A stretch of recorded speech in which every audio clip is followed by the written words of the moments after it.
बहन ने अपने भाई के घर डकैती करवा दी। सुनने में बड़ा अजीब सा लग रहा है, लेकिन ऐसा लाहौर शहर में हो चुका है। ये सारा मामला हुआ क्या? हमारे साथ एसएसपी तोकीर नईम साहब मौजूद हैं, इनसे जानते हैं। अस्सलाम वालेकुम। वालेकुम जी भाई कैसे हैं आप? ठीक हैं? बिल्कुल ठीक ठाक। अच्छा, ये बताइएगा, ये तो कहानी समझ से बाहर है। कैसे हो सकता है कि एक बहन अपने भाई के घर डकैती करवा दे?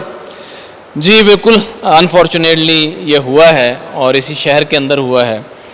ग्रीन टाउन थाना है हमारा, जहाँ पे हमें 15 पे कॉल मौसूल होती है कि फ़लाँ घर के अंदर 2 लोग आए हैं जिन्होंने वेपन के ज़ोर पे रॉबरी की है। ठीक है। तो हमारी पुलिस उसको रिस्पॉन्ड करती है, मौके पे जाती है, एसएचओ हमारा जाता है, हमारी पुलिस टीम मौके पे जाती है और जाके हालात का जायज़ा लेती है कि ये किस तरह से वारदात हुई है। ठीक है। डेफिनेटली जो कॉल करने वाला शख्स है जिसका नाम के जमील है, जो उस वक़्त काम पे गया हुआ था और उसकी बीवी जो है वो घर के अंदर थी। अच्छा, जो जमील है उसकी बहन डकैती करवाती है मेनली? जी बिल्कुल। जमील की बहन अनम शहजादी जिसका नाम है, वो डकैती। अनम अपने भाई के घर डकैती करवाती है। क्या वो उसी घर में रहती है? उस दिन आई होती है? जी बिल्कुल, वो उसी घर के अंदर रहती है। उस घर के 2 पोर्शन हैं, जिसके अंदर जमील जो है वो अपनी फैमिली के साथ रहता है और जो अनम शहजादी है वो अपने शोहर के साथ रहती है। अच्छा, शादीशुदा बहन है और अपने भाई के साथ रहती है, जो कि भाई ने साथ रखा हुआ है। ये अपना घर था उनका? ये किराए पे है। ये किराए का घर था। चले, भाई ने अपने साथ रखा हुआ। अच्छा, फिर ऐसे ही क्या ज़रूरत आन पड़ी कि लड़की ने सोचा कि मैं अपने भाई के घर डकैती करवा देती हूँ? जी बिल्कुल, ये बड़ा अजीब सा है। ये आप इससे समझ सकते हैं कि मुआशरे के अंदर लालच और ख़ुदगर्ज़ी कितनी सरायत कर चुकी है। तो अनम शहजादी जो है उसका एक बॉयफ्रेंड है जिसका नाम अशरफ है। हालांकि वो शादीशुदा है अनम शहजादी? जी बिल्कुल, वो डेफिनेटली शादीशुदा है, लेकिन उसका बॉयफ्रेंड है जिसके साथ उसके ताल्लुकात हैं, उसका नाम है अशरफ। अनम शहजादी जो कि शादीशुदा है लेकिन उसका बॉयफ्रेंड है। बॉयफ्रेंड का नाम अशरफ है। अब अशरफ साहब क्या काम करते हैं जी? जी, अशरफ जो हैं वो पान का खोखा चलाते थे, लेकिन आजकल बेरोज़गार थे। पान का खोखा चला रहे थे लेकिन आजकल बेरोजगार थे। तो अनम शहजादी को कैसे सूझी कि मैं ज़रा यही कह दूं कि मेरे भाई की घर डकैती कर ले? ऐसे तो कोई बहन सोच ही नहीं सकती है। जी बिल्कुल, इसका पीछे भी एक बैकग्राउंड है कि अनम शहजादी को बेसिकली पैसों की ज़रूरत थी। उसने ये पैसे अपने बॉयफ्रेंड अशरफ से मांगे। ठीक है। तो अशरफ ने कहा कि मैं चूँकि आजकल बेरोज़गार हूँ, मेरे पास तो कोई पैसा नहीं है और मैं आपको पैसे नहीं दे सकता। अच्छा, फिर? इसका कोई और हल सोचें। ठीक है। तो उस पे फिर अनम शहजादी ने जब अपना जहन दौड़ाया तो उसको जहन में आया कि मेरे भाई के घर में कुछ पैसे भी पड़े हुए हैं, उसकी बीवी के पास फ़ोन भी होता है और एक एलसीडी भी लगी हुई है घर में, और उसका भाई जो है वो बेसिकली रिक्शा चलाता है, इंतहाई गरीब घर है।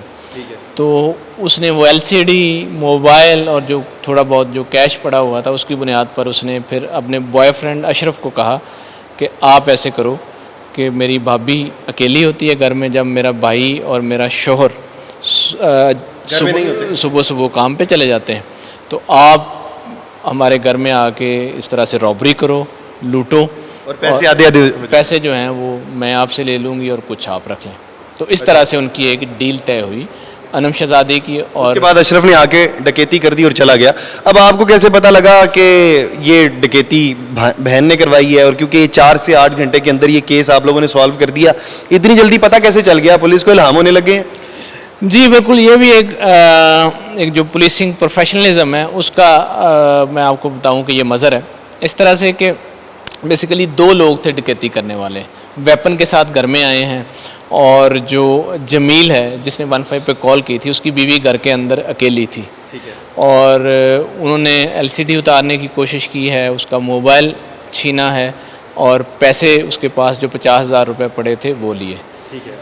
उसने जब ये वारदात हो गई है पिस्टल के ज़ोर पे उसने 15 पे कॉल की है, पुलिस आई है।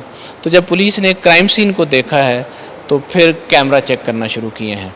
साथ ही साथ घर के अंदर जितने लोग उस वक्त मौजूद थे, एक पोर्शन में जमील और जमील की बीवी मौजूद थी जिनके साथ वारदात हुई, दूसरे पोर्शन में वही बहन मौजूद थी अनम शहजादी जिसने वारदात करवाई। तो जब उसको भी इंटरव्यू किया और घर के सारे हालात देखे तो डेफिनेटली पुलिस ये करती है कि उस घर के अंदर मौजूद जितने लोग हैं पहले उनको इंटरव्यू हम करते हैं। तो जब हमने पहले उस खातून को, अनम शहजादी को भी इंटरव्यू किया तो हमें थोड़ा बहुत शक गुजरा कि ये नर्वस है और ये कुछ बातें छुपा रही है। फिर हमने कैमरास देखना शुरू किए।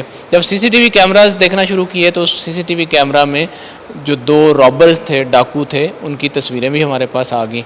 फिर जब हमने उन पे ज़्यादा काम करना शुरू किया तो हमें ख़ातून से जब हमने थोड़ा सा तरीके से इंटेरोगेशन किया नम शहज़ादी से, तो उसने अल्टीमेटली हमें बता दिया कि ये जो कैमरे में नज़र आने वाला शख्स है ये बुनियादी तौर पर मेरा जानने वाला है, मेरा बॉयफ्रेंड है अशरफ, और साथ वो कोई दूसरा आदमी लेके आया है जिसने ये वारदात की है। जब हमने उसकी पॉइंटेशन पे, ये टोटल जो प्रोसेस है ये 4 घंटे के अंदर मुकम्मल हुआ, बाकी फॉर्मेलिटीज़ पूरी करते हुए 5-6 घंटे लग गए। तो डेफिनेटली जब हम उसको अशरफ को लेके आए तो उसने हमें फिर बताया सारा बैकग्राउंड कि ये वारदात मैंने किस तरह से की है, किसके कहने पे की है। उसने फिर साथ दूसरा आदमी भी पकड़वाया और हमने इस तरह से पूरा केस जो है वो 4 से 5 घंटों के अंदर ट्रेस कर लिया। जी, पंजाब पुलिस बहुत तेज़ होगी है। 4 से 5 घंटे के अंदर इस तरह के केसेस सिर्फ और सिर्फ, क्योंकि मुझे 2 केस इस तरह के मालूम पड़ते हैं। एक तो ये वाला, और पिछले हफ्ते एक तहरा केस हुआ था, तहरे कत्ल का केस, जिसके अंदर हम एक वीडियो के अंदर देख रहे होते हैं डीएसपी साहब पीछे से आते हैं, फिर तू ही कीता होना, वो जो माँ को पकड़ लेती है, 3 बच्चों की कातिल माँ थी, उन्होंने डीएसपी साहब ने कह दिया तू ही कीता होना, सिर्फ और सिर्फ बातों में। पंजाब पुलिस अगर इस हद तक तेज़ हो गई है तो यकीनन थोड़ी सी अप्रिसिएशन ज़रूर बनती है। तो कीर भाई आपका बहुत शुक्रिया। वीडियो के मतलब अपनी राय का इजहार ज़रूर करिएगा। इसके साथ अपने मेज़बान हमजा जावेद को दीजिए इजाज़त। अल्लाह ने के बाद।